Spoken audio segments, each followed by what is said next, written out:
Hey guys, today I'm going to show you how to change a front wheel bearing on this 2007 Chevy Malibu. If this video is helpful, can you smash the thumbs up button and leave a comment down below for the YouTube algorithm? Really helps out a lot.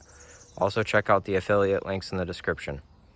First thing we're going to do, crack loose our lug nuts, jack up our vehicle, and then take the wheel off.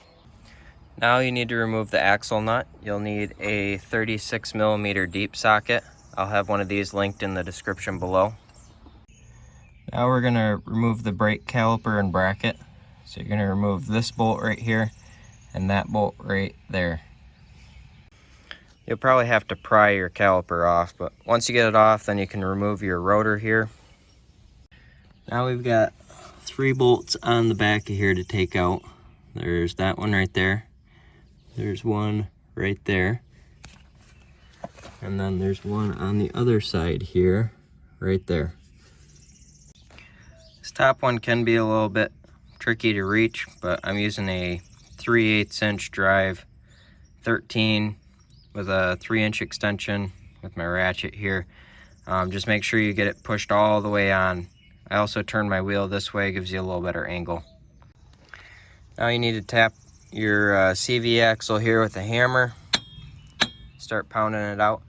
If you have to pound hard enough that you think you're gonna end up mushrooming this end out, then you need to put a punch in the end of here, like this, to help keep your CV axle from mushrooming out, and that way you'll still be able to get your nut back on there. Alright, so now you just take a hammer and bang the bearing out of the socket here. So I just hit it like right here like this. You can see it starts popping out right there. If you're having a really hard time, you can take a punch or a chisel or something and just pound it in behind here and wedge it out.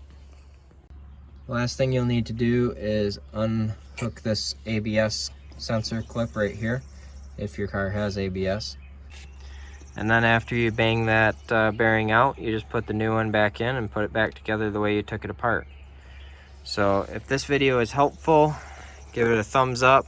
Leave a comment down below for the YouTube algorithm. And remember to check out those affiliate links in the description. Have a good one.